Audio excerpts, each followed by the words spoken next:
안녕하세요. 우리 모든 시청자님들 건강하시고 평안하시지요? 창세기를 시작해서 우리는 이제 창세기 중심에 접어들었습니다. 아브라함의 나그네의 삶 가운데 확실한 것은 아무것도 없었습니다. 하지만 하나님의 음성을 들으며 믿음의 여정을 이어가는 아브라함에 대해 함께 공부하도록 하겠습니다. 제6과 아브라함의 뿌리. 안녕하세요. 안녕하십니까? 네, 계절의 여왕인 5월이 되었습니다. 네, 그렇습니다. 제가 5월을 참 좋아하는데 이제 5월을 맞이하게 되었습니다. 예, 아마도 5월은 가정의 달이라서 스승의 날, 그 다음에 어머니 날, 뭐 이렇게 어버이날 이렇게 있어서 우리 모든 시청자님들이 바쁘시겠지만 그래도 교과 공부는 다들 열심히 하실 것 같아요.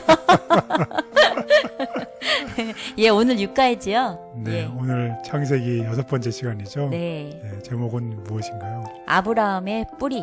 네, 믿음으로 살았던 이제 아브라함에 대해서 공부할 텐데 네. 오늘은 어떻게 아브라함이 시작했는지, 어떻게 시작하고 어떻게 전개했는지 대해서 우리 공부를 해보도록 하겠습니다. 네. 믿음으로 아브라함은 부르심을 받았을 때에 순종하여 장래의 유업으로 받을 땅에 나아갈새 갈 바를 알지 못하고 나아갔으며 히브리서 11장 8절. 네, 히브리서 11장 8절을 기억절로 이제 하고 있습니다. 여기 보면 과거와 현재가 나와 있죠. 아브라함이 주어고 믿음으로 부르심을 받았을 때, 그러니까 과거를 얘기하는 거죠. 네. 과거에 아브라함이 믿음으로 하나님의 부르심을 받았을 때가 과거라고 하면 갈 바는 이제 앞으로 걸어가야 될 방향이죠. 미래요? 미래죠. 그 미래를 어떻게 알지 못했다는 거예요.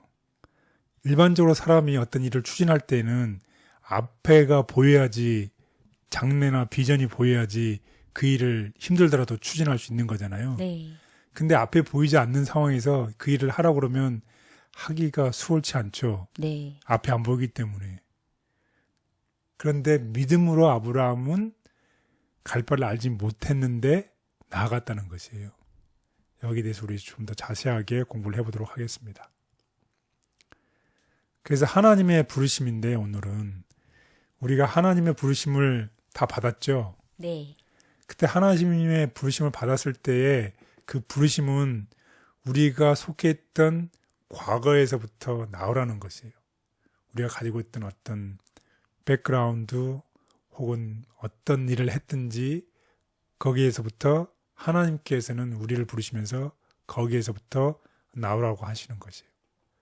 나와서 어디를 향해서 가라는 것인가요? 하늘을 향하여 출발. 예, 하늘 향하여 출발하라는 것이에요. 믿음으로 하늘 향하여 출발하는 것이에요. 그런데 아브라함도 자기 있었던 과거에서부터 탈출해서 하나님의 부르심에 순종해서 하늘 향해서 출발했습니다. 믿음으로. 우리도 출발했죠. 그렇게 믿음의 생활을 하다 보면 우리가 항상 승리하나요? 아니요. 때로는 어떻습니까? 곁길로 빠지지. 예, 우리가 실수하면서 믿음에서 떠난 생활을 할 수 있지요. 그래서 곁길로 빠지는 일들을 하게 됩니다. 아브라함도 마찬가지로 실수하면서 이렇게 곁길로 빠졌어요. 하늘 향해서 출발할 때는 믿음으로 시작했는데 곁길로 빠질 때는 믿음 대신에 하나님 대신에 누가 채워지나요? 자기 자신. 예, 자기 자신의 힘으로 하다 보면 믿음에서 떠난 곁길로 빠지게 된다는 것입니다. 그랬을 때 곁길로 빠진 아브라함이 다시 어떻게 했어요? 믿음의 생활로 다시 돌아오는 것입니다. 마찬가지로 우리도 실수하고 잘못될 때에 다시 믿음의 생활의 그 정로로, 출애구로 다시 돌아와야 되겠습니다. 돌아오고 나면 그로 끝인가요? 그렇지 않고서 어떻게 우리는 무슨 생활을 해야 되나요? 하나님의 사랑을 우리 이웃들과 친구들과 우리가 속해 있는 공동체에 하나님의 백성답게, 하나님의 자녀답게 그것을 실천하면서 산다는 것이에요. 그리스도인의 삶이네요. 그렇죠. 그렇죠. 예. 그렇게 사랑을 실천하면서 살아가면서 결국은 우리의 매 순간순간마다 어떻게 한다는 것이에요? 감사. 예, 하나님께 감사하는 삶을 살라는 것입니다. 그래서 오늘의 이 아브라함의 얘기를 통해서 아브라함이 과거에서부터 출발해서 하나님에서 출발하는 이야기, 그리고 실수했던 이야기, 실수하면서 다시 회개하고 다시 믿음의 출애굽으로 돌아온 이야기. 그런 이후에 정말 아브라함의 생애를 통해서, 품성을 통해서 이웃사랑을 실천하는 이야기, 그리고 그걸 통해서 하나님의 축복의 통로가 된 이야기, 그리고 하나님께 감사하는 이야기를 오늘 공부하는 시간을 갖도록 해보겠습니다. 자, 그래서 오늘 공부의 강조점은 하나님의 부르심입니다. 하나님께서는 우리를 부르셨어요. 왜 부르셨을까요? 부른 목적이 있겠죠? 네. 그 부른 목적은 사랑을 실천하는 축복의 통로가 되라고. 하나님께서 축복을 주고 싶은데 우리를 통해서 축복을 전하는 전달자가 되라는 거죠. 우리가 우편물을 이렇게 배달을 받잖아요. 네. 딜리버리를 받잖아요. 예. 누가 붙여주면 그걸 배달해 줘야 되잖아요. 예. 하나님께서 우리에게 축복을 주셨는데 그 축복을 각각 배달해 줘야 돼. 우리 이웃들에게. 예. 그런 축복을 통로가 되렸다고 우리에게 보내주신 거죠. 그래서 우리는 이런 축복을 누구에게? 이웃에게, 또 친구에게, 학교나 교회. 우리가 공동체. 속해 있는 공동체에 우리가 축복을 나누어줘야 된다는 거죠. 우리가 있으면 우리 이웃이 복을 받고, 우리가 친구 옆에 있으면 그 친구가 복을 받고, 우리가 속해 있는 학교에 가면 학교가 복을 받고, 우리가 속해 있는 교회를 가면 내가 출석하는 교회가 복을 받고, 내가 일하는 직장에 있는 모든 동료들이 복을 받고, 회사가 복을 받는 이런 축복의 통로가 되기 위해서 하나님은 우리를 부르셨다는 것입니다. 아멘.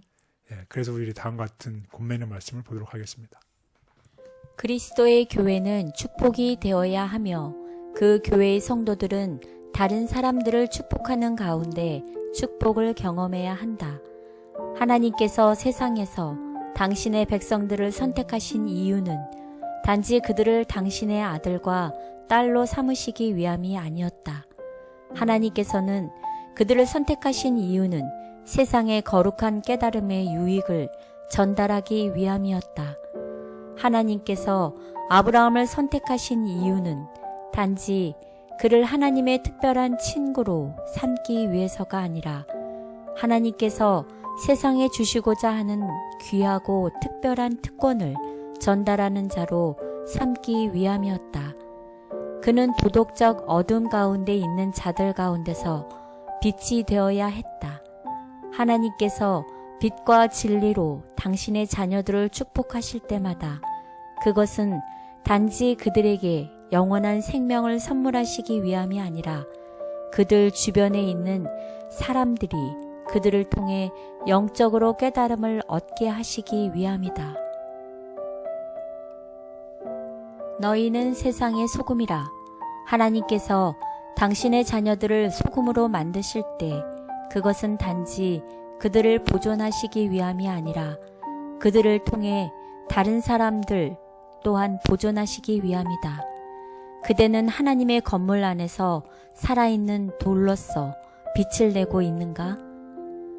우리가 가진 종교가 우리의 모든 삶 속에서 우리를 조종하는 영향력이 되지 못한다면 우리는 참된 종교를 가지고 있는 것이 아니다. 우리는 우리의 삶에 영향을 미치는 실제적인 경건을 소유해야 한다. 우리는 우리의 마음 속에 그리스도의 변화시키는 은혜를 소유해야 한다. 우리는 자아를 죽이고 예수님을 더 많이 품어야 한다. 네, 감사합니다. 참 은혜로운 말씀입니다. 우리가 세상의 소금과 빛의 역할로서 우리를 하나님께서 주신 이유는 우리 자신이 보존함 뿐만 아니라 우리를 통해서 우리가 만나는 모든 사람들에게 세상의 빛과 소금이 될 수 있도록 그들 또한 보존하시기 위함이라는 것이죠. 그래서 그러게 하기 위해서 우리는 우리 마음에 있는, 우리 속에 있는 우리 자아가 죽고 대신 누가 살아야 되나요? 예수님. 예수 그리스도께서 우리 마음에 사시는 것이, 우리가 죽는 것이 결국 우리가 사는 것이고 우리가 죽는 것이 결국 축복의 통로가 된다는 말씀을 하고 있습니다. 자, 이런 백그라운드를 가지고서 오늘 공부를 해볼 텐데 오늘은 창세기 12장, 13장, 그리고 14장을 공부를 하겠습니다. 창세기 12장에서는 아브라함의 믿음에 출발하는 이야기가 나와요. 그리고 출발을 해서 믿음으로 출발했지만 또 실수한 이야기가 나와요. 그 어려움 속에서는 우리가 믿음을 발휘할 수 있는데 어두움 대신에 우리 앞에 물질적인 풍요나 새로운 좋은 것들이 나타나면 믿음이 사라지고 대신 자기 자신의 생각대로 일을 추진하게 된다는 것입니다. 아브라함도 그런 실수를 했는데 그리고 난 다음에 아브라함이 다시 정로로 돌아오고 나서 정말로 이 그리스도의 품성의 모습을 이웃들에게 보여주는 거지. 그래서 이 롯과의 이 재산적인 물질적인 다툼이 있을 수 있었지만 아브라함이 관대하게 먼저 조카인 롯에게 선택권을 부여하고 또 이걸 평화롭게 해결하는 이 아브라함의 관대함을 공부하겠습니다. 그리고 롯은 자기의 선택과 자기 자신을 위해서 정말 풍요로운 소돔과 고모라 쪽의 땅을 선택했어요. 거기는 정말로 인간적으로 풍요한 땅인데 또 다른 한편으로는 제약의 도시였었죠. 그런 제약의 도시가 바벨의 연합군과 전쟁을 하게 되고 바벨 연합군에 패하게 돼서 이 소돔과 고모라에 있는 사람들이 포로로 잡혀갔는데 그 중에 또 누가 포함되어 있어요? 롯이 포함되어 있는 것이에요. 그곳에 살았기 때문에.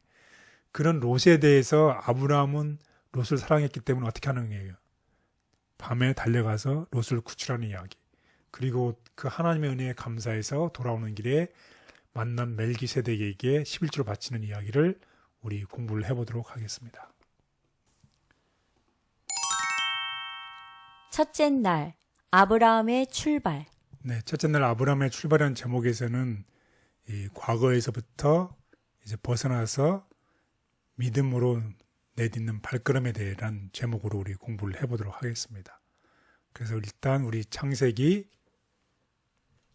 12장 1절 9절을 한번 읽어보겠습니다. 그리고 하나님께서 아브라함에게 그의 고향과 가족을 떠나라고 명령하신 이유가 무엇인지, 정말 고향과 가족 모든 것을 다 떠나라고 했을 때 아브라함은 어떻게 응답했을까요? 우리 한번 성경을 통해서 알아보겠습니다. 창세기 12장 1절 9절. 여호와께서 아브라함에게 이르시되 너는 너의 고향과 친척과 아버지의 집을 떠나 내가 내게 보여줄 땅으로 가라. 내가 너로 큰 민족을 이루고 내게 복을 주어 내 이름을 창대하게 하리니 너는 복이 될지라. 너를 축복하는 자에게는 내가 복을 내리고 너를 저주하는 자에게는 내가 저주하리니 땅의 모든 족속이 너로 말미암아 복을 얻을 것이라 하신지라. 이에 아브라함이 여호와의 말씀을 따라갔고 롯도 그와 함께 갔으며 아브라함이 하란을 떠날 때에 75세였더라. 아브라함이 그의 아내 사레와 조카 롯과 하란에서 모은 모든 소유와 얻은 사람들을 이끌고 가나안 땅으로 가려고 떠나서 마침내 가나안 땅에 들어갔더라. 아브라함이 그 땅을 지나 세겜 땅 모래 상수리 나무에 이르니 그때에 가나안 사람이 그 땅에 거주하였더라. 여호와께서 아브라함에게 나타나 이르시되 내가 이 땅을 내 자손에게 주리라 하신지라. 자기에게 나타나신 여호와께 그가 그곳에서 제단을 쌓고 거기서 베델 동쪽 산으로 옮겨 장막을 치니 서쪽은 베델이요 동쪽은 아이라. 그가 그곳에서 여호와께 제단을 쌓고 여호와의 이름을 부르더니 점점 남방으로 옮겨갔더라. 네, 감사합니다. 하나님은 아브라함에게 그의 땅을 떠나 가나안으로 가라고 명령하셨어요. 그의 고향 땅을 떠나서 가나안 땅으로 가라고 명령을 하셨습니다. 그리고 아브라함에게 축복과 존귀와 보호를 약속하셨어요.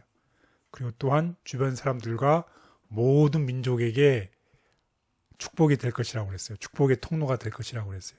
결국은 이 모든 민족에게 축복이 되는 그의 씨, 아브라함의 씨, 아브라함의 후손 누구를 통해서 결국은 예수 그리스도 통해서 세계 모든 민족이 축복이 될 것이라는 예언을 해주었습니다. 이런 아브라함에게 그의 고향 땅을 떠나 부모를 떠나 모든 것을 떠나서 가려고 하셨는데 그 아브라함은 이 갈대아 땅에 있었죠. 갈대아 땅은 이제 우리가 지난 시간에도 배웠지만 이 바벨론과 굉장히 밀접한 관계가 있었는데 이 바벨은 우리가 공부한 것처럼 하나님에 대해서 대적하는 세력이었어요. 다시 얘기하면 우상숭배가 만연했고 하나님을 믿기에 적합하지 못한 이 모든 것들이 혼잡해 있는 그런 땅이었어요. 그런 문화 속에 살았어요. 그런 문화 속에 교육을 받고 자라났어요. 그래서 신앙을 하나님에 대한 신앙과 믿음을 보존하기에는 적합하지 않은 그런 상황에 살았습니다. 그런 아브라함에게 그곳을 떠나 하나님께서 약속하신 가나안에 가라고 명령을 하신 것입니다. 그때에 아브라함은 내가 지금까지 받았던 교육, 문화, 내가 친숙하게 있었던 모든 것들에 대해서 그것을 떠나야 했던 것이에요. 마치 이 한국에 있다가 미국으로 이민 올 때에 그렇게 쉬운 결정이 아니잖아요. 네. 정말로 큰 결심을 하고 또 결심하고 네. 그렇게 결심해야지만이 올 수 있는 그런 것이죠.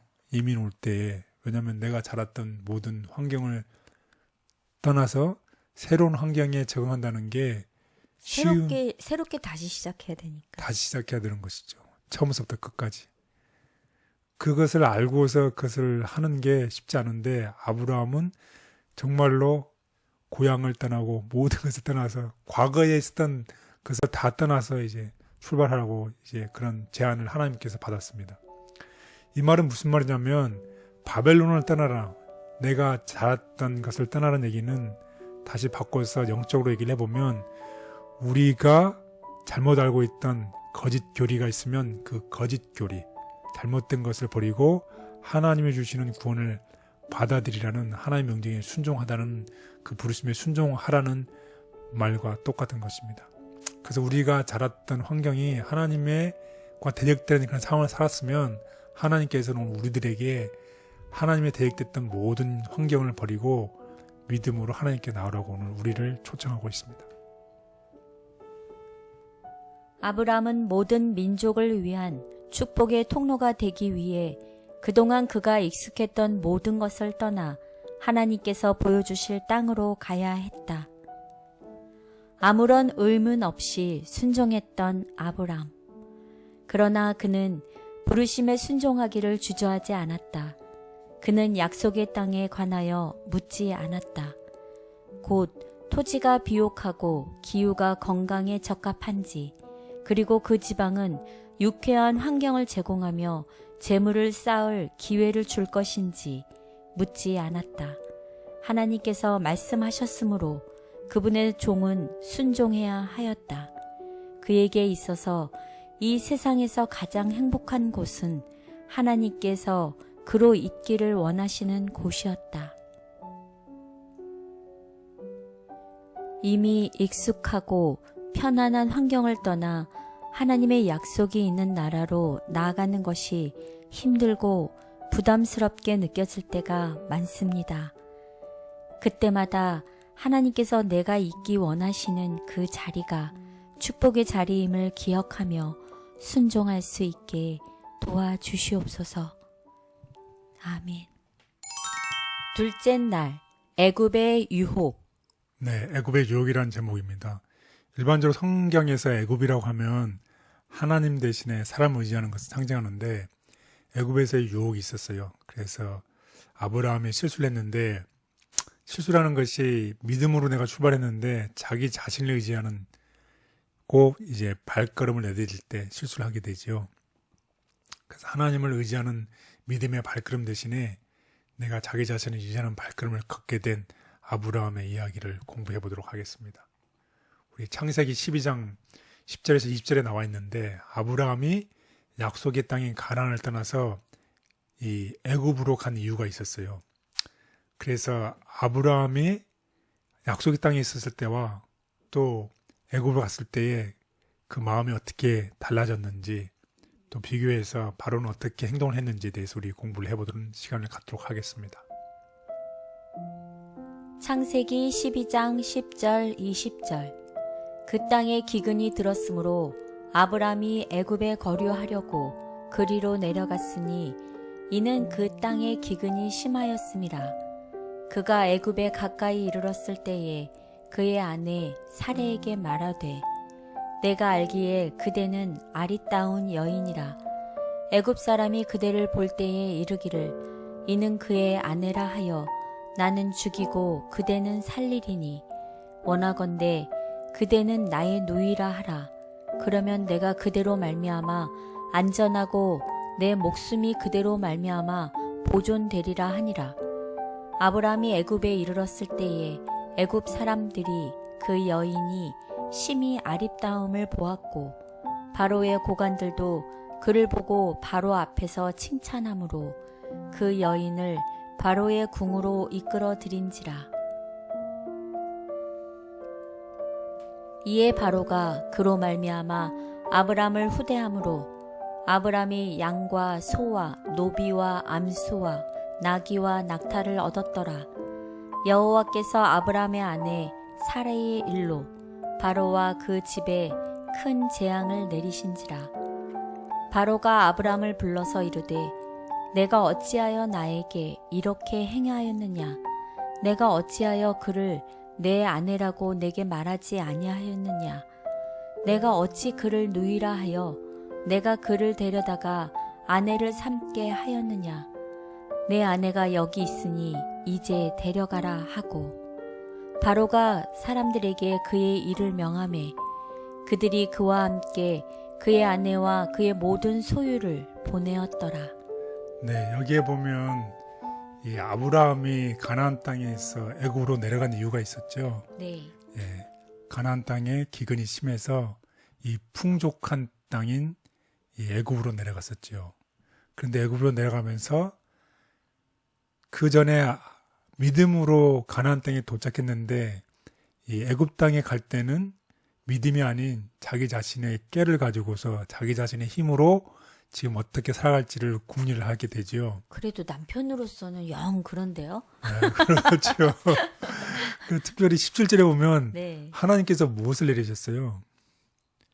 그 집에 재앙을 내리셨잖아요. 재앙은 재앙인데 어떤 재앙? 큰 재앙. 큰 재앙이요. 우리 아까 소대에 말했지만 아브라함을 통해서 무엇이 되기를 원하셨어요? 재앙 대신에 축복이 되기를 원하셨잖아요. 근데 축복이 아니라 무엇을 내리신 거예요? 재앙이요. 재앙이네. 큰 재앙. 아브라함 때문에. 네. 그래서 우리가 믿음으로 살게 되면 우리 주변에 있는 사람들이 축복을 받게 되는데 우리가 믿음을 떠나게 되면 우리 주변에 있는 사람들이 무엇을 받을 수 있다는 얘기예요? 재앙이요? 예, 저주를 받을 수 있다는 그런 얘기입니다. 참 이렇게 두려운 마음이 드네요. 예, 그래서 우리가 어떻게 살아야 되는지가 중요한 것입니다. 그래서 아까도 말씀드렸지만 애굽은 하나님 대신에 사람을 신뢰하는 것에 대한 이 심벌, 상징이라고 볼 수 있는데 이 애굽에 내려갔을 때 눈에 무엇이 보이는 거죠? 풍족함이 보이는 거예요. 풍족함과 믿음하고는 좀 상반이 되죠. 내가 어렵고 힘들 때는 무릎 꿇고 기도하고 하나님을 매달리는데 네. 내가 풍족해지면 무릎을 꿇을 이유가 좀 잊어버리게 네, 되죠. 감사함에 대한 것도 줄어들게 되죠. 네. 이 애굽에 내려갔을 때 이 풍족한 것들을 봤을 때 믿음이 필요하지 않는 것처럼 보이는 것이죠. 저도 가끔 이렇게 집에 노트를 이렇게 일기 네. 같은 걸 썼던 거를 이렇게 보면 이게 중간중간 이렇게 좀 끊어져 있어요, 날짜가. 근데 이렇게 보면 어려울 때 제가 많이 기도문을 썼던 그 기록들을 보게 되는 거 보면 어려울 때 정말 하나님을 더 많이 찾게 되는 것 같아요. 예. 그렇다면 참 역설적이죠. 하나님께서는 우리에게 잘 되기를 원하시잖아요. 네. 축복의 통로가 되기를 원하시잖아요. 네. 그러면 하나님께서는 우리가 축복 통로가 되기 위해서 우리가 기도하기를 원하고 하나님의 말씀을 읽기를 원하는데 우리가 어려우면 기도하고 말씀 읽고 그러는데 우리가 풍족해지면 거기서 떠나지잖아요. 네. 잊어버리게 되죠. 잊어버리게 되죠. 하나님께서는 의 입장에서 보면 우리가 어려움을 받는 것이 축복이 될까요? 풍요로움 속에 사는 게 축복이 될까요? 풍요로움 속에 살면서 축복을 받으면 더 좋을 것 같은데요. 네, 그렇습니다. 그래서 우리가 때로는 이런 어려움이 오는 것이 네. 우리를 위해서 주는 하나님의 허락하신 고난이라는 것입니다. 마찬가지로 이 아브라함은 정로에서 지금 벗어나는 일을 하고 있어요. 자기 힘으로 살아가기 위한 정로에서 벗어나는 일을 하고 있습니다. 하나님께서 아브라함에게 말씀하신 것에도 불구하고 기근으로 가득한 땅, 자기가 있었던 땅과 비교해 볼 때 이 애굽은 정말로 물질이 풍부하고 좋은 곳처럼 느껴졌습니다. 애굽에 체류하는 동안 아브라함은 인간적인 약점과 불완전함을 벗어나지 못하였음을 드러냈다. 사라가 그의 아내라는 사실을 숨김으로써 그는 하나님의 보호하심에 대한 불신을 드러내고 그의 생애 속에서 그처럼 자주 존귀하게 예증되었던 고상한 신앙과 용기의 결핍을 나타내었다. 네, 하나님이 전적으로 내가 너를 부르실 때에 보호하시겠다는 약속을 주셨는데 그 보호하신다는 약속이 자기 아내를 데리고 애고로 가는 동안에 보호하심에 대한 불신이 생기고 자기 스스로 보호장치를 마련하려고 하지요. 그걸 통해서 내가 가졌던 신앙의 고상함과 용기가 점점점 살아간다는 슬픈 이야기를 우리가 보았습니다. 그래서 우리가 믿음으로 걷는 이 발걸음이 있고 믿음이 없이 내딛는 발걸음이 있어요. 한번 비교해 보겠습니다. 믿음으로 걷는 발걸음, 우루, 내가 자란 땅, 고향을 떠나 가나안으로 가라고 하는 하나님의 말씀에 따라 믿음으로 발걸음을 내디뎠어요. 하지만 내가 갔던 그 가나안을 이제 떠나서 풍족한 애굽을 향해서 내가 가는 그 발걸음에는 하나님이 가라고 했나요? 아니면 자기 자신의 의지로 갔나요? 자기 자신의 의지요. 계획대로 간 네, 것이죠. 아주 풍족하게 보이는 것으로 간 것이죠. 그리고 믿음으로 내가 걸을 때는 하나님을 신뢰함으로 하나님을 의지함으로 가나안 땅을 지나갔어요. 들어갔어요. 그렇죠? 근데 애굽으로 갈 때는 하나님 대신에 자기 자신의 계획과 자기 자신을 신뢰함으로 걸어가게 됐다는 것입니다.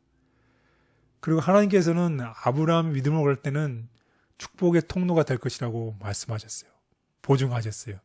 그런데 아까 본 것처럼 이 애굽에 갔을 때는 아브라함을 통해서 무엇이 내렸나요? 저주가 내릴 뻔했잖아요. 네. 그런 우리가 믿음으로 걷느냐 믿음 없이 걷느냐에 따라서 우리 주변에 우리가 축복의 통로가 될 수 있는지 아니면 저주의 통로가 될 수 있는지는 우리 자신의 선택에 달려 있습니다. 우리 모두 우리 시청자님들하고 저희 모두가 축복이 통로가 돼야 되죠. 네, 그렇죠. 그래 우리가 힘들겠지만 네. 아브라함을 따라서 믿음을 선택하는 우리 모두가 네. 되기를 바라겠습니다. 그래서 여기서 우리가 배울 수 있는 것은 아무리 위대한 하나님의 사람, 우리의 조상인 아브라함이라 할지라도 실수를 할 수 있다는 것이죠. 네. 근데 실수를 할 수 있는데 하나님께서는 아브라함을 그냥 모른 척하고 그를 버리시지 않으신다는 것이. 신약 성경에 보면 아브라함은 은혜로 구원 얻는 신뢰가 되었습니다. 아브라함이 정말 선을 행함으로 구원 얻는 것이 아니라 이런 실수를 했음에도 불구하고 하나님께서 아브라함을 끝까지 은혜로 구원을 주신다는 것입니다.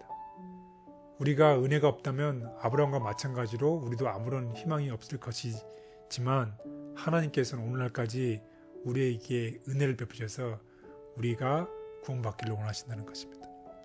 우리 모두가 하나님의 은혜에 늘 감사하는 삶을 살면서 우리가 축복 통로가 되기를 간절히 바라겠습니다. 아멘. 기근을 피하려고 약속의 땅을 떠나 애굽으로 내려간 아브라함의 선택은 어리석은 것이었지만 그럼에도 하나님께서는 아브라함을 버리지 않으셨다. 연단하시는 하나님. 하나님께서는 세밀하고 엄격한 시험으로써 당신의 종들을 훈련하신다. 그분께서는 당신의 사업을 발전시키는데 사용할 수 있는 역량을 가진 어떤 사람들을 보시고 이들을 시련에 처하게 하신다. 그리하여 그분께서는 당신의 섭리 가운데서 그들의 품성을 시험하며 그들 자신은 알지 못했던 결점과 약점들을 드러내는 위치로 그들을 이끄신다. 그분께서는 이 결점들을 시정하고 당신을 위한 봉사에 그들 자신을 적합한 자가 되게 할 수 있는 기회를 그들에게 주신다. 너무나 자주 하나님의 뜻을 저버리고 어리석은 선택을 하는 저 자신을 발견합니다. 그럼에도 저를 포기하지 않으시고 돌아오기를 호소하시며 기다리시는 하나님의 은혜에 감사합니다. 오늘도 그 은혜를 꼭 붙잡고 살게 해 주시옵소서. 아멘. 셋째 날, 아브람과 롯. 예, 아브라함과 롯인데요. 아브라함과 롯이 어떤 관계였나요? 어떤 사이였었죠? 삼촌과 조카. 네, 아브라함이 작은아버지고 롯이 조카였었죠. 네. 아브라함과 롯 사이에 무슨 일이 났는지 공부를 할 텐데요. 우리가 그 애굽에서 돌아온 이 아브라함입니다. 다시 얘기하면 내가 잘못과 곁길로 나갔던 신앙생활에서부터 다시 회개하고 내가 정로로 돌아온 아브라함, 우리를 생각하시면 되겠습니다. 우리가 혹시 때로는 곁길로 나갔지만 다시 돌아온 이후에 그 삶이 어떻게 했는지, 어떠한 삶을 보여줬는지를 공부하는 시간을 갖도록 하겠습니다. 그런 아브라함이 어떤 선택을 했고 그 조카에게 어떤 관담을 보여줬는지, 이런 관담은 단지 조카에게뿐만 아니라 그의 이웃들과 모든 자기가 속해 있는 공동체 있는 사람들에게 어떤 하나님의 모습을 보여주는지에 대한 공부입니다. 따라서 오늘 공부가 아주 중요한데, 우리 창세기 13장에 나와 있는 이 내용을 보고서 이 퍼스널리티, 하나님을 믿는 그리스도인들이 어떠한 마음을 가져야 되는지에 대해서 우리 그것을 포커스하면서 공부를 하면 좋겠습니다.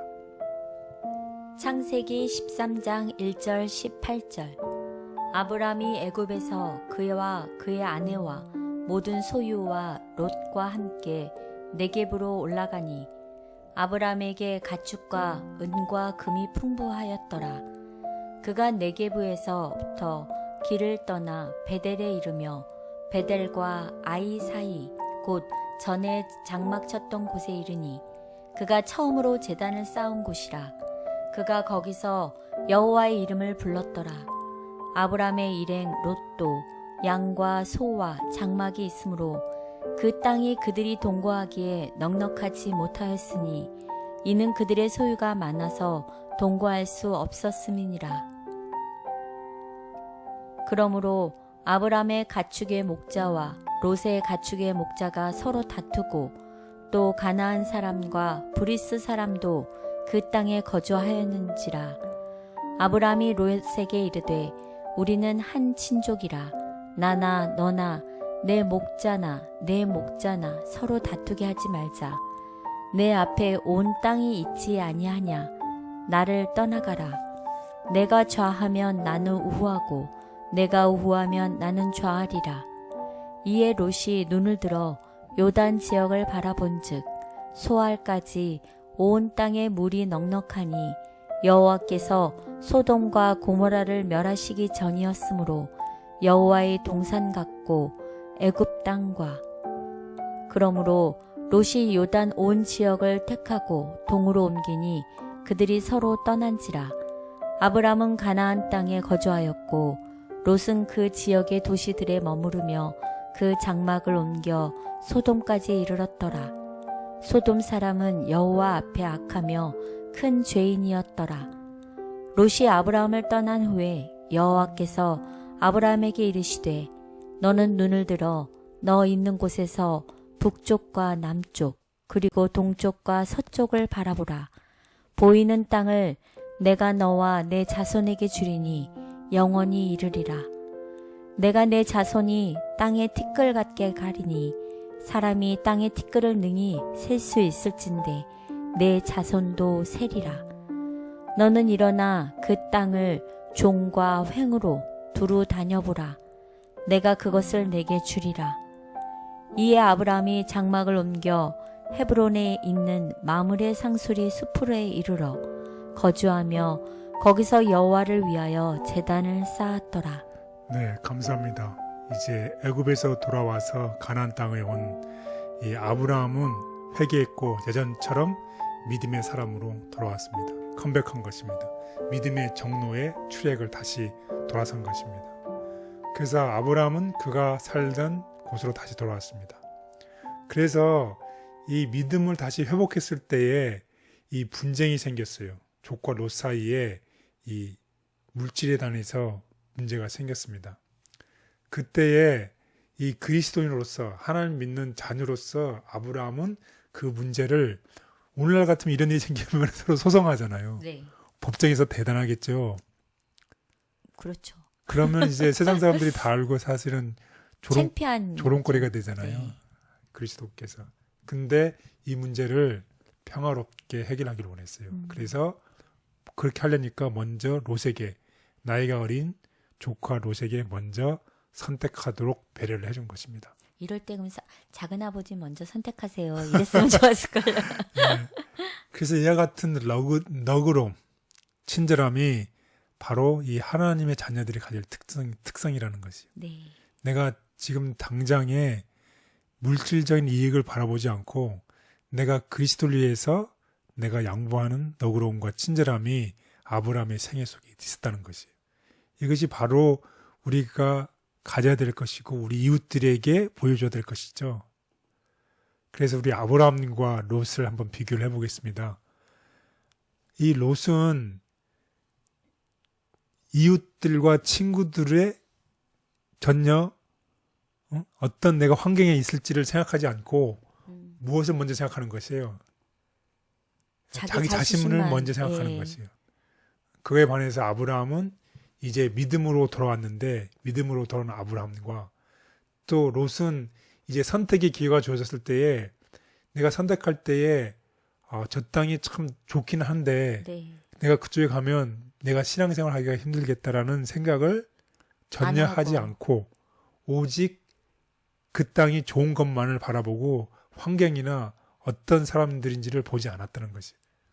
거기에 반해서 아브라함은 이제 애굽에서 돌아옴으로 인해서 불행한 그 헤매임이 이제 끝나고 이제 새로운 하나님의 추력으로 들어간 것이죠. 그래서 아브라함은 롯은 자기 자신만을 위해서 가장 좋은 땅을 선택하고 내가 그 땅이 결국은 내 멸망에 이를 것이라는 것을 생각하지 못한 것이죠. 네. 소돔과 고모라에 가까워 갈수록 이 롯의 입장에서는 그의 운명이 무엇으로 가는 것이에요? 죄의 길로 가는. 죄의 길로 가는 거죠. 그래서 멸망을 당하는 것이죠. 그래서 이제 공부를 하겠지만 롯이 전쟁 포로로 잡혀가게 되죠. 네. 왜냐하면 소돔과 고모라와 그 바벨 연합국이 전쟁이 있었는데 전쟁의 짐으로 인해서 소돔과 고모라 사람이 잡혀갈 때 롯도 잡혀가는 정말 그런 앞에 있을 일을 바라보지 않고 자기 자신만 위해서 선택한 것입니다. 하지만 이 아브라함은 하나님의 은혜로 믿음으로 행동을 했어요. 그래서 우리도 때로는 우리에게 이러한 길들이 주어졌을 때 우리가 믿음에서 실수했지만 믿음에서 돌아온 이후에는 우리가 하나님의 자녀로서의 사랑을 실천하며 이웃과 친구들에게 하나님을 보여주는 우리 모두가 됐으면 좋겠습니다. 네, 저희가 이렇게 살면서 진로나 결혼이나 뭐 이렇게 직장이나 이럴 때 저희가 참 그렇죠. 예, 선택을 해야 되는데 이렇게 때로는 이렇게 믿음이나 이런 것보다는 이렇게 넉넉함에 저희가 이렇게 망설여질 때가 많은데 오늘 공부를 통해서 모든 그런 선택에 있어서 믿음으로 선택을 해야 되겠다는 배움을 받았습니다. 네, 감사합니다. 하나님의 부르심에는 후회함이 없다는 얘기가 있어요. 성경에. 하나님의 부르심에는. 하나님이 우리를 부르실 때는 우리가 믿음을 향해서 예. 때로는 우리가 정말 직장을 구하는 문제가 쉽지 않을 때가 있잖아요. 예. 내가 내 믿음을 포기하면서 그 직장을 구해야 될 그런 상황에 처했을 때 정말 고민을 많이 하게 되잖아요. 네. 어떤 것이 하나님의 뜻인지. 그렇지만 결국은 이 정로, 하나님의 길, 바른 길을 선택하고 믿음으로 살 때에 하나님께서 우리의 인생을 보호하고 보증하고 인도하신다는 것이. 네. 당장 눈에 보이는 것에 통해서 좋게 보이지만 아브라함처럼 실수할 수 있지만 결국엔 하나님의 인도하심에 우리 자신을 맡기고 나갈 때 하나님의 우리의 길을 인도하실 것이라고 믿습니다. 이거는 교사님의 간증이신 것 같아요. 제가 이렇게 보면 참 그런 경험들을 많이 하시고 또 믿음으로 또 잘 이겨내셔서 그쵸? 좀. 그래서 우리 모두 다 히브리서 11장에 있는 것처럼 네. 믿음으로 아멘. 승리하는 우리 모두가 되기를 바라겠습니다. 아멘. 아브라함은 다른 사람들과의 관계 속에서 그가 하나님과 어떤 관계 속에서 살아가고 있는지를 분명히 나타내 보여주었다. 이기심을 드러냈던 롯. 롯이 번영한 것은 아브라함과 동거하였던 덕택이었으나 그는 자신의 은인에게 감사하는 마음을 나타내지 않았다. 그가 아브라함에게 선택권을 양보하는 것이 예절이었으나 예절은커녕 그는 이기적으로 선택권의 이점을 다 차지하려고 노력하였다. 세속적 이익에 대한 환상에 현혹되어 롯은 그곳에서 당하게 될 도덕적, 영적 불행을 간과하였다. 그는 요단 온 들을 택하고 그 장막을 옮겨 소돔까지 이르렀다. 아브람처럼 너그럽고 친절한 삶을 통해 제가 하나님과 맺고 있는 관계의 참된 모습을 나타내 보이고 싶습니다. 날마다 하나님의 사랑과 은혜를 경험하며 그 사랑을 이웃들과 풍성히 나눔으로 하나님께 영광 돌리게 하여 주시옵소서. 아멘. 넷째 날, 바벨의 연합군. 네, 바벨의 연합군이란 제목인데요. 이 바벨의 네 나라 연합군과 소돔 고모라의 5개 연합군이 서로 싸우는 이야기 가운데 아까도 얘기했지만 롯이 소돔과 고모라에 가까이 살았기 때문에 결국 전쟁에 패배한 소돔 고모라의 사람들이 전쟁포로 잡혀가는 이야기였어요. 거기에 누가 포함되어 있어요? 롯이요. 네, 롯이 포함되어 있는데 아브라함이 롯을 구출한 이야기, 그리고 그 아브라함의 모본을 중심으로 해서 우리 공부를 해보도록 하겠습니다. 멋있는 작은 아버님이시네요. 예, 정말로 네. 이렇게 괘씸한 롯을 이렇게 내버려둘 수도 있는데 예. 그렇지 않고 정말 필요한 자기 따뜻한 모습을 보여주시는. 맞습니다. 그것이 하나님의 품성을 이웃들에게 보여주는 것이죠. 네. 그러한 관점에서 공부를 해보도록 하겠습니다. 그래서 이 창세기 14장에는 성경에 기록된 첫 번째 전쟁 이야기가 나옵니다. 이 메소포타미아와 페르시아 지역에 네 왕이 연합한 이 북방 쪽에 동맹국이 있었고, 또 하나는 여기에 대항하는 소돔 고모라를 포함한 가나안의 5 왕의 이야기가 있습니다. 이 둘 동맹국 북방과 남방 사이에 전쟁이 있었어요. 전쟁이 있었던 이유는 뭐냐면 이 그돌라오멜이라는 이 왕에게 10여 년 동안에 소돔과 고모라에서 조공을 받았는데 13번째 날부터는 이 조공을 바치지 않는 것이에요. 그러니 어떻게 했어요? 다툼이 일어나겠죠. 그래서 결국 시딤 골짜기에서 이 북방 연합국과 남방 동맹국이 서로 전쟁을 하게 됐는데 결국 승리는 북방 연합국이 승리를 하면서 남방에 속해 있던 이 소돔 근처에 있던 이 소돔에 있는 사람들이 전쟁이 포로로 잡혀갔는데 그 중에 누가 포함되어 있다고요? 롯이요. 롯이 포함되어 있는 것이 백그라운드가 되겠습니다. 그래서 창세기 14장을 읽어보고 약속의 땅을 선물로 받은 직후 일어난 이 전쟁의 의미는 무엇인지, 그리고 이 이야기 속에서 우리는 아브라함에 대해서 무엇을 알게 되는지 한번 보겠습니다. 아브라함이 그의 조카가 사로잡혔음을 듣고 집에서 길리고 훈련된 자 318명을 거느리고 단까지 쫓아가서 그와 그의 가신들이 나뉘어 밤에 그들을 쳐부수고 다메섹 왼편 호바까지 쫓아가 모든 빼앗겼던 재물과 자기의 조카 롯과 그의 재물과 또 부녀와 친척을 다 찾아왔더라. 아브라함이 그돌라오멜과 그와 함께 한 왕들을 쳐부수고 돌아올 때에 소돔 왕이 사회 골짜기 곧 왕의 골짜기로 나와 그를 영접하였고. 네, 이 아브라함의 훈련된 자 318명을 데리고 밤에 기습을 내서 빼앗겼던 모든 재물과 자기 조카, 그 다음에 또 부녀들과 친척들을 다 찾아왔죠. 네. 정말로 멋있는 예, 구출작전이었네요. 구출작전이죠. 네. 정말 또 하나님의 은혜로 이런 일들이 다 펼쳐지고 정말 생명을 무사히 다 구출한 이야기잖아요. 얼마나 감사하겠어요. 예. 정말로 생명의 위협을 느끼면서 정말 밤에 기습해서 사람들 찾아왔던 그 아브라함의 모습을 볼 수 있습니다. 롯이 감동받았을 것 같은데요. 예. 그래서 아브라함은 이 북방과 남방이 싸울 때에 어떤 한쪽의 편을 들지 않았어요. 중립적인 입지에 있었어요. 그 이유는 뭐냐면 이 땅의 문제는 누가 주시는 것이에요? 하나님. 하나님이 주신다는 믿음을 가졌기 때문이에요. 이게 군대 힘이나 정치적인 전략을 통해서 얻어지는 것이 아니라 이미 이 땅은 바로 하나님의 선물이었어요. 그런 믿음을 가졌기 때문에 이 전쟁의 어느 한편에 치우치지 않았습니다.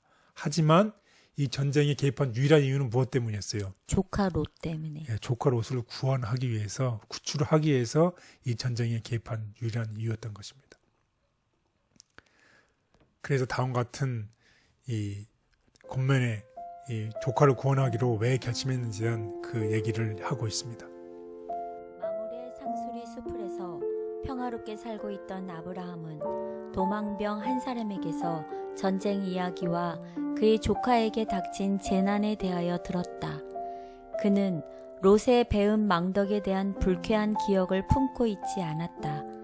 롯에 대한 그의 사랑이 불일 듯 일어났으며 그는 조카를 구원하기로 결심하였다. 무엇보다도 먼저 하나님의 권고를 구하는 가운데 아브라함은 전쟁을 위하여 준비하였다. 네. 이 하나님의 사람들은, 하나님께 돌아온 사람들은 다 공통점이 있는 것 같아요. 그 요셉도 그 어려운 속에서 애굽으로 팔려갔잖아요. 네. 그리고 국무총리가 되었고, 그 다음에 그 형제들을 만났잖아요. 네. 그럼에도 불구하고 그 형제들을 다 용서하고, 나중에 또 와서 아버지가 돌아가신 다음에 형제들이 와서 또 아버지 때문에 우리에게 지금까지 보복을 안 했다고 생각해서 다시 왔을 때 걱정하지 말라고 하잖아요. 나를 이곳에 보낸 사람은 당신들이 아니라 하나님이 보냈다고 모든 죄를 다 용서하잖아요. 마찬가지로 이 아브라함도 롯의 배은 망대에 대한 불쾌함에 대한 기억을 품지 않았다는 것이. 네. 그 사람은 기억해서는 안 된 것을 기억하고, 또 잊어버려야 될 것을 기억하고, 잊어버려서는 안 될 것은 또 잊어버리게 되고, 그래서 우리가 잊어버려야 될 일을 정말로 용서함으로 인해서 네. 이런 아브라함의 품성을 우리가 이걸 배움으로 통해서 우리가 이 상처받은 이야기나 혹은 이 기억해서는 안 될 이야기들을 우리가 쉽게 이제는 이야기를 통해서 우리가 용서함으로 우리가 이것을 다 회복시켜주는 그런 사람들이 됐으면 좋겠습니다. 이 일은 남자분들은 쉬울 것 같은데 우리 여자분들은 두고두고 오래오래 기억을 하게 돼가지고. 그래서 우리가 무엇이 필요한가요? 하나님의 은혜가 필요하죠. 네. 네, 마치 우리가 그 두 동관의 이야기를 하잖아요. 한 사람은 300데나리온을 빌렸고, 조그만 돈을 빌렸고, 네. 한 사람은 정말 내가 갚을 수 없는 만큼의 돈을 빌렸는데 예수님께서 그 갚을만 수 없는 그 사람을 용서해 주잖아요. 네. 그런데 그 사람이 돌아가면서 자기에게 정말 조그만 돈을 빌린 사람에게 돈을 갚으라고 네. 하잖아요. 네. 그런 얘기를 보면서 우리가 하나님에 대한 은혜를 너무 크게 받았으므로 하나님에 대한 사랑으로 가득 차 있으면 다른 사람을 용서할 수 있는 것 같아요. 그 네. 이야기를 통해서. 아멘. 그래서 우리가 하나님에 대한 사랑을 갖는 것이 용서할 수 있는 길이다라고 생각을 듣게 됩니다. 자, 그래서 이 아브라함은 연합군 전체를 상대하지 않았고 야간에 아주 정말 빠른 속도로 특수작전을 해서 롯에 잡혀있던 지역만 공격해서 롯을 구출했죠. 특수작전을 펼친 거죠. 그렇게 해서 롯이 구출이 됐습니다. 이를 통해서 하나님의 신실한 사람 아브라함은 위대한 용기와 굳센 의지를 보여주었고 정말 그를 사랑하는 사람을 위해서 정말 자기 목숨을 바쳐서 그 사람을 구출해야 하는 그런 품성을 보여주었습니다. 그렇기 때문에 아브라함이랑 같이 있으면 어떻게 하겠다? 보호함을 받겠다는 것이죠. 내가 무슨 일이 있어도 아브라함에 가서 구출해주고 보호해주고 그렇기 때문에 아브라함의 이런 영향력은 증가가 되었고 또 이 아브라함을 통해서 누구를 보게 되는 것이에요? 하나님을 보게 되는 것이죠. 하나님이 우리를 위해서 끝까지 사랑해서 우리를 사랑하신다는 그 사랑을 보게 된다는 것입니다. 아브라함은 조카 롯에게 닥친 재난의 소식을 듣고 용감하게 나아가 그를 구해냈으며 그 일을 통해 사람들은 그가 섬기는 하나님에 대해 알게 되었다. 아브라함의 승리. 롯과 그의 가족은 모든 포로와 그들의 재물과 함께 회복되었고 막대한 전리품이 승리자들의 수중에 들어왔다. 하나님의 돌보심 아래 있는 아브라함에게 승리가 돌아간 것은 당연한 일이었다. 여호와를 경배하는 자인 아브라함은 나라를 위하여 위대한 봉사를 했을 뿐 아니라 자기 자신이 용감한 사람임을 증거하였다. 나의 유익을 위해서가 아니라 나의 도움이 필요한 사람을 위해 담대하게 행동함으로 하나님을 믿는 사람의 아름다운 삶의 모습을 보여주고 싶습니다. 하나님의 손에 저의 삶을 온전히 맡김으로 하나님의 뜻에 따라 다듬어지게 도와주시옵소서. 아멘. 다섯째 날, 멜기세덱에게 바친 11조. 네. 11조의 이야기가 나옵니다. 11조는 이제 우리가 하나님께 감사함으로 드리는 예물이지요. 네. 그래서 여기에 대해서 우리 알아보도록 하겠습니다. 특별히 창세기 14장의 18절에서 24절과 또 히브리서 7장에 나오는 멜기세덱에 대해서 우리 알아보도록 하겠습니다. 창세기 14장 18절 20절. 살렘 왕 멜기세덱이 떡과 포도주를 가지고 나왔으니 그는 지극히 높으신 하나님의 제사장이었더라. 그가 아브람에게 축복하여 이르되 천지의 주제이시오 지극히 높으신 하나님이여 아브람에게 복을 주옵소서.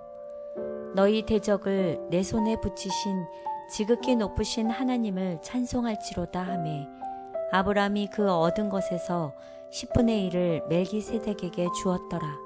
네, 멜기세덱을 보면 여기서 왕이고 또 하나님의 제사장이었었죠.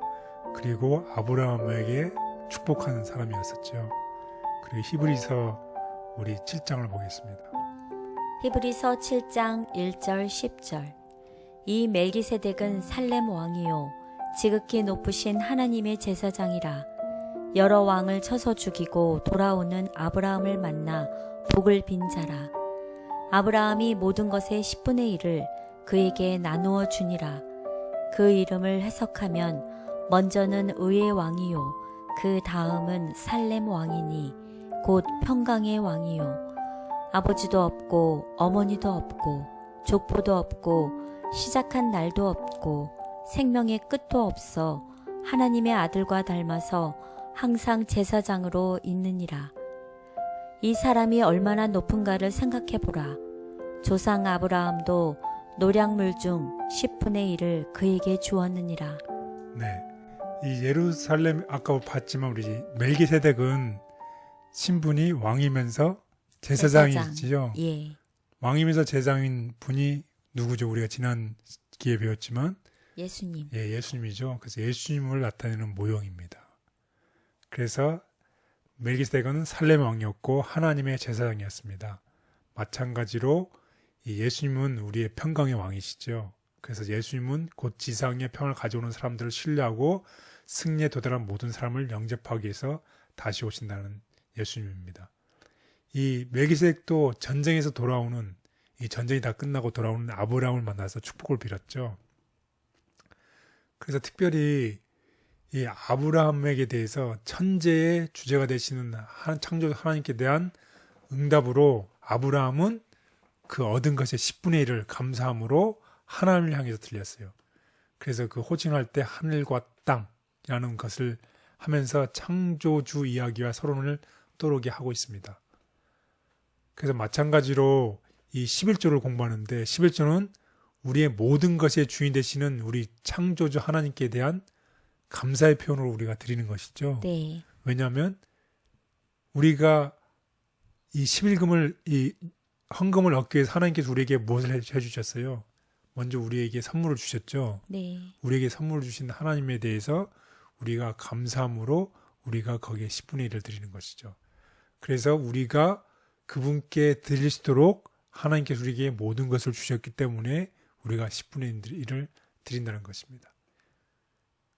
바로 이것이 그 아브라함이 다른 사람들에게 본이 되어서 그 시대의 증인이 되었다는 것입니다. 결국 오늘의 공부를 마치면서 아브라함이 실수를 통해서 그가 더 이상 빗나가지 않고 다시 정로로 돌아옴으로 인해서 그가 하나님의 성품을 늘 이웃들에게 나타내 보임으로 인해서 하나님을 보여주는 축복의 통로가 됐다는 것이에요. 그래서 아브라함이 있는 곳에는 늘 축복이 임했던 것이죠. 우리 모두도 다 같이 아브라함처럼 우리가 있는 곳에는 하나님의 축복이 늘 임하는 그런 사람이 되고 또 늘 감사함으로 하나님께 예물을 드리고 또 감사의 삶을 사는 우리 모두가 되기를 간절히 바라겠습니다. 아멘. 아브라함은 모든 것의 주인 되시는 하나님께 감사의 마음을 표현하기 위해 당시의 사람들에게 하나님을 대표하는 제사장이었던 멜기세덱에게 11조를 드렸다. 11조 제도의 근원 11조 제도의 근원은 모세의 시대 이전으로 거슬러 올라간다. 확실한 제도가 모세에게 주어지기 전에도 하나님께서는 사람에게 종교적인 목적을 위한 헌물을 요구하셨다. 그 근원은 멀리 아담 시대까지 거슬러 올라간다.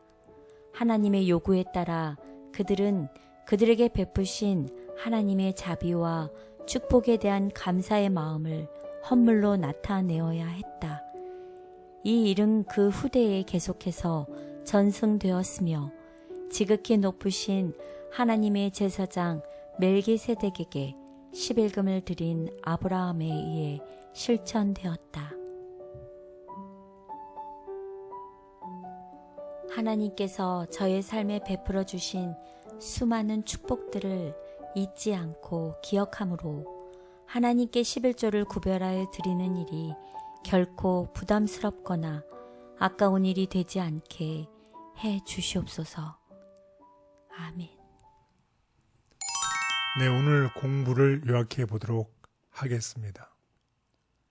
아브라함은 가라는 하나님의 명령에 따라 가족과 고향을 떠났습니다. 요점 2. 이는 아브라함을 통해 믿음의 계보를 이어 가시고자 했던 하나님의 계획이었습니다. 요점 3. 비록 그 과정 중에 나타난 아브라함의 삶이 완벽하지는 않았지만 그는 계속해서 하나님을 향한 믿음과 신뢰를 나타내 보였으며 하나님께서는 그의 삶을 기쁘게 받으셨습니다. 네, 그렇습니다. 히브리서 나와 있던 것처럼 아브라함은 이미 부름을 받았을 때에 갈 바를 알지 못하고 나갔습니다. 이미 과거를 통해서 그가 살아온 과거의 모든 삶을 정리하고 믿음을 통해서 그 과거를 떠났으며 미래를 향하여 알지 못하지만 믿음으로 그 미래를 향해서 나아갔습니다. 또 그가 비록 실수했지만 하나님께서 그 실수에 대해서 책하지 않으시고 다시 그가 믿음의 길로 들어오게 되고 그가 믿음의 길을 선한 싸움을 싸우면서 항상 하나님의 성품을 나타내게 되었고 하나님의 성품을 통해서 축복의 통로가 되었던 이야기를 오늘 배웠습니다. 우리 모두도 아브라함처럼 우리가 비록 실수하는 일이 있을 수 있지만 아브라함처럼 다시 일어나서 하나님의 성품을 나타내고 축복의 통로가 되는 우리 모두가 되기를 간절히 바라겠습니다. 아멘. 감사합니다. 오늘 아브라함의 뿌리를 공부하면서 하나님의 명령에 따라 모든 것을 버리고 떠난 아브라함의 삶에 나타난 하나님의 인도하심이 정말 참 은혜로웠습니다. 아브라함의 부족에도 불구하고 은혜로 베풀어 주신 하나님의 구원에 감사함을 우리 모두가 느끼는 시간이 되었으면 참 좋겠습니다. 사랑하는 시청자님들, 오늘 이 시간 이후 눈앞의 이익을 쫓기보다 하나님의 말씀에 순종하는 데서 오는 기쁨을 함께 경험하며 살아가는 우리 모두가 되기를 바랍니다. 감사합니다. 한 주 모두 건강하시고 다시 다음 주 인사드릴게요. 감사합니다. 빠이.